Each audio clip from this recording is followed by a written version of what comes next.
ప్రేక్షకులందరికీ నమస్కారం. ఈరోజు మన స్టూడియోలో ప్రముఖ జ్యోతిష్య వాస్తు నిపుణులు లలితాదేవి ఉపాసకులు బ్రహ్మశ్రీ నానాజీ పట్నాయక్ గురూజీ గారు మనతో ఉన్నారు.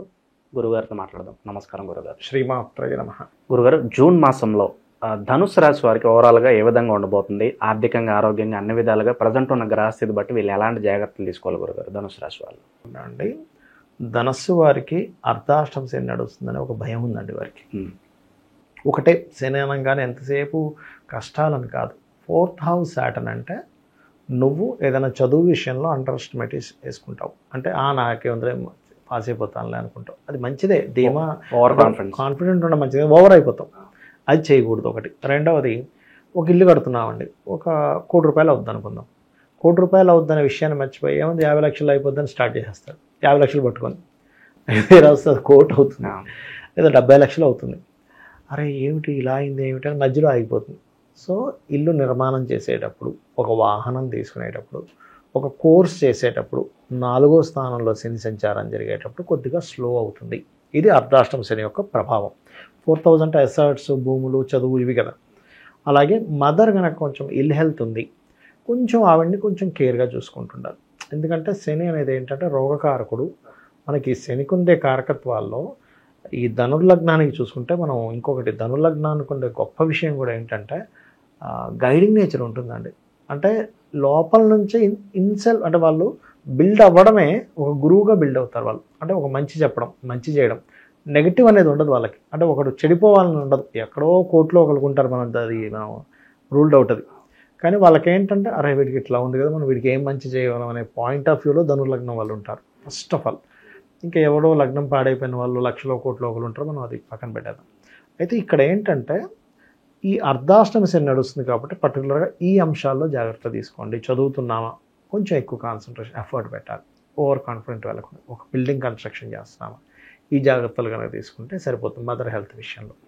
ఇంకా వీళ్ళకి అర్ధాష్టమ శని ఎంతకాలం ఉంటుంది గురుగారు? సాధారణంగా అర్ధాష్టమ శని ఉన్నప్పుడు ఎలాంటి పనులు చేయకూడదు?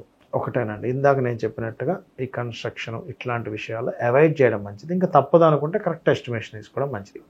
ఎవరికైనా అర్ధాష్టమ శని కానీ అష్టమ శని కానీ 2.5 years, ఏలినాటి శని 7.5 years ఎలా ఉంటుంది, ఇది 2.5 years. దీనికి ఏంటంటే ఫస్ట్ ఆఫ్ ఆల్ 4th హౌస్లో ఉంది కాబట్టి వీలైనంత మట్టుకు తల్లి, సహజంగా మన సనాతన ధర్మంలో ఏంటంటే తల్లిదండ్రులే దేవతలు. మాతృదేవోభవ, పితృదేవోభవ. వాళ్ళ కాళ్ళకి నమస్కరించుకోవాలండి, తల్లి కాళ్ళకి నమస్కరించుకోమని చెప్తుంది అర్ధాష్టమ శని. అది ఖచ్చితంగా క్లియర్ అయిపోతుంది సమస్య వాళ్ళకి. అది మెయిన్. సో కొత్త పనులు ఏమన్నా శ్రీకారం చుట్టినప్పుడు అవి కాస్త నెమ్మదిగా నెమ్మదిగా సాగుతాయని ఫస్ట్ ఫిక్స్ అవ్వండి. దానికి ఒక 10 లక్షలతో అయిపోయేది ఒక 15 అవుతుందని ముందే ఫిక్స్ అయ్యి జాగ్రత్తగా ప్లానెడ్గా వెళ్ళాలి. లేకపోతే ఇది ఆగిపోయిందని బాధపడుతూ ఉంటాడు. ఓకే. ఇక ఆర్థిక స్థితిగతులు ఎలా ఉండబోతున్నాయి గురుగారు? ఆర్థిక స్థితిగతులు కనుక చూసుకుంటేనండి, గవర్నమెంట్ కాంట్రాక్ట్స్ చేసేవారికి, మెడికల్ రంగాల్లో ఉండేటువంటి వారికి చాలా బాగుంటుంది చెప్పాలంటే. దానికి ఇబ్బంది లేదు. ఎందుకంటే ఈ మంత్ పర్టికులర్గా రవిని చూస్తున్నాడు శని. అది కాకుండా శనికి ప్రొసీడింగ్ హౌసెస్లో శుక్రుడు ఉన్నాడు. సో ఈ 1-2 months శుక్రుడు యొక్క ఎనర్జీస్ని శని తీసుకుంటూ ఉంటాడు, సెకండ్ లార్డ్. సో ఎప్పుడైతే అలా తీసుకుంటున్నాడో ఫైన్. కాకపోతే ఏంటంటే కొంచెం సహోదర వర్గం వాళ్ళతో ఈ నెల 6వ తేదీ నుంచి కుజుడు ఎప్పుడైతే మారుతున్నాడో సహోదర వర్గం వారితో కొంత డిస్టర్బెన్సెస్ ఉండడం, ఏదో ప్రాపర్టీస్ వల్ల, ఇది కొంచెం చూసుకోవాలి. సో దూర ప్రయాణాలు చేసే వాళ్ళకి ఏదైనా సూచన ఉందా? అది కలిసి వస్తుందంటారా గురుగారు? దూర ప్రయాణం చేసేవారికి ఒకటండి, లాంగ్ జర్నీస్ని మనం 9th హౌస్లో తీసుకుంటాము. సో కొంచెం జాగ్రత్తగానే ఉండాలి. ఎందుకంటే 9th హౌస్లో కేతు ఉన్నాడు ఫస్ట్, అంటే ఆటంకాలకు కారకుడు. కుజుడు వచ్చి కూర్చుంటున్నాడు కాబట్టి లాంగ్ జర్నీ చేసేవాళ్ళు కొంచెం చూసుకొని చేయాలి. ఒక్కోసారి ఏమవుద్దంటే వాళ్ళు ఏమైనా కొన్ని వస్తువులు మర్చిపోవడం కూడా జరుగుతూ ఉంటుంది 9వ స్థానంలో పాపగ్రహాలు ఉన్నప్పుడు. అందుకని ఆ జాగ్రత్తలు తీసుకుంటూ, అందులో ముఖ్యంగా తండ్రి గారిని కలిసి వెళ్తున్నాము లాంగ్ జర్నీస్ వెళ్ళేటప్పుడు, కొంచెం వాళ్ళకి ఏదైనా హార్ట్ రిలేటెడ్ ఇష్యూస్ ఉన్నాయి జూన్ మాసంలో, కొంచెం వాటికి సంబంధించిన కిట్స్ పెట్టుకుంటుంటారు. ఒక ట్యాబ్లెట్ ఉంటుంది, సింపుల్, ఏం లేదండి. మనకి నాలెడ్జ్ ఉంటే ఏ సమస్యను తీర్చొచ్చు. ఒక వ్యక్తికి ఏదో హార్ట్ ప్రాబ్లం వచ్చింది, ఏమీ లేదంటే ఒక ట్యాబ్లెట్ వేసుకుంటే 5 నిమిషాల్లో క్లియర్ అయిపోతుంది నాలెడ్జ్ మనకు ఉందనుకోండి, ఒక మనిషి ప్రాణం కాపాడొచ్చు. ఆ నాలెడ్జ్ లేదు, ప్రాణం పోతుంది. నేను అనేది ఏంటంటే మీరు లాంగ్ జర్నీ చేసేటప్పుడు మెడికల్ కిట్స్ లాంటివి కొన్ని పెట్టుకొని బయలుదేరండి. ముఖ్యంగా మీ తండ్రి గారితో వెళ్ళేటప్పుడు మీకేం అవ్వదు, అది మెయిన్గా చూసుకోవాలి. ఇక విదేశాల్లోనే ఏదో ఒక వ్యాపారం చేయాలి, విదేశాల్లో చదువుకుని అక్కడే స్థిరపడాలి అని అనుకుంటూ ఉంటారు, వాళ్ళకి ఎలా ఉండబోతుంది గురుగారు? ఒకటండి, విదేశాలకు వెళ్ళేటువంటి వారికి 12th లార్డ్ ఎవరైతే కుజుడు ఉన్నాడో కేతువుతో ఉన్నాడు కాబట్టి విదేశాల్లో ఇక్కడి నుంచి విదేశాల్లో కొన్ని ఆధ్యాత్మికమైనటువంటి కల్చరల్ యాక్టివిటీస్ ఇట్లాంటి వాటికి వెళ్తూ ఉంటారు. ఆధ్యాత్మికమైన యాక్టివిటీస్ కానీ కల్చర్ అట్లాంటి వాటికి చాలా బాగుంది చెప్పాలంటే. అలాగే మెడికల్ పర్పస్ రిలేటెడ్ ఎంఎస్ చేయడానికి, లేకపోతే ఆయుర్వేదంలో ఏదైనా కొత్త అంశాలు తెలుసుకోవడానికి లేదా కొంతమంది పురోహితులుగా వెళ్తుంటారు ఇక్కడ నుంచి అక్కడ టెంపుల్స్లో, అటువంటి వాటికి చాలా బాగుందండి. బట్ కామన్గా ఉండే హైయర్ ఎడ్యుకేషన్ విషయంలో 1 month కొంచెం ఇబ్బంది ఉంటుంది, కొంచెం చూసుకొని వెళ్ళాలి. అదొకటే కాకుండా బ్యాంక్ ట్రాన్సాక్షన్స్ చేసేటప్పుడు పెద్ద మొత్తంలో మీరు ఏదైనా మనీ ట్రాన్స్ఫర్ చేస్తున్నారు, ఆ అంశాలు చాలా జాగ్రత్తగా ఉండాలి ధనుర్లగ్నం వారు ఈ మంత్ పర్టికులర్గా. నిరుద్యోగులకు ఏదైనా శుభవార్త ఉందా గురుగారు? ఖచ్చితంగా ఉందని చెప్పుకోవాలి. ఎందుకంటే ధనుర్లగ్నం వారికి 1.5 సంవత్సరంన్నర నుంచి కేతువు ఉన్నాడండి దశమంలో. ఆ కేతువు మారాడు.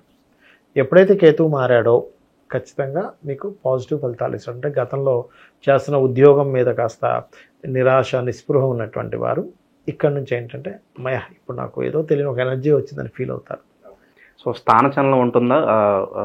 వీళ్ళు వేరే కంపెనీని మారాలి ఈ టైంలో, కరెక్టా కాదా అని సందేహంలో ఉంటారు. మారడం కరెక్ట్ అని మారడం వల్ల ఇంప్రూవ్మెంట్స్ ఉంటాయని చెప్పొచ్చు. ఎందుకు కారణం ఏమిటంటే 10th లార్డ్ క్లియర్గా 6వ తేదీ నుంచి 23వ తేదీ వరకు రవితో కలిసి ఉంటున్నాడు. రవి ఇప్పుడు వీళ్ళకి ధనుర్లగ్నం వారికి 15వ తేదీ వరకు 6వ స్థానంలో ఉంటాడు.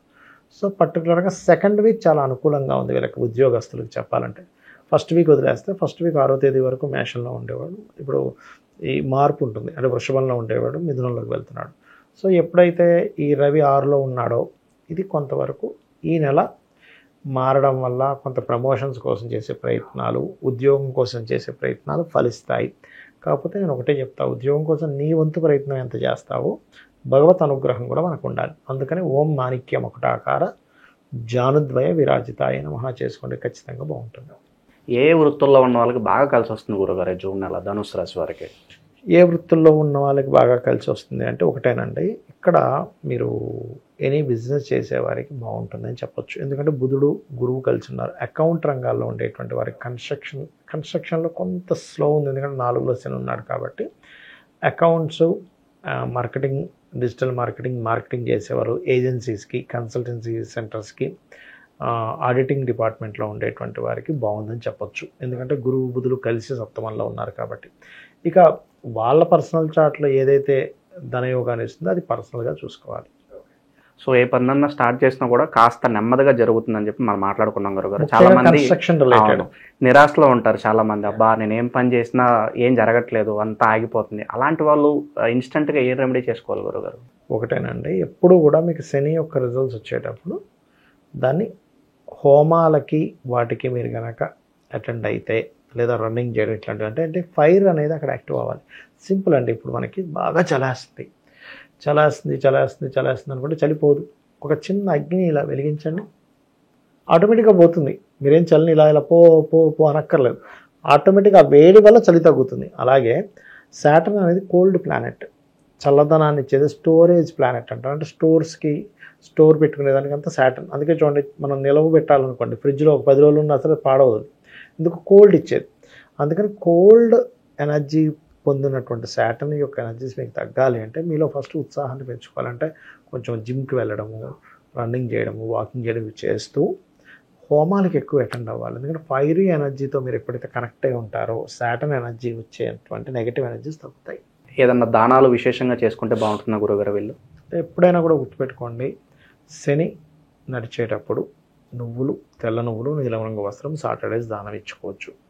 ఇక రెండవది హయ్యర్ ఎడ్యుకేషన్ చేసేవాళ్ళు కుజకేతు గ్రహాల దగ్గర దీపారాధన మరియు కందులు, ఉలవలు దానం ఇస్తే చాలా మంచిది. ఈ జూన్ మాసంలో ఓవరాల్గా ధనుసు రాశి వారికి ఏ విధంగా ఉండబోతుంది, ఎలాంటి జాగ్రత్తలు తీసుకోవాలి, చాలా బాగా వివరించారు గురుగారు. ధన్యవాదాలు గురుగారు. శ్రీమాత్రే నమః.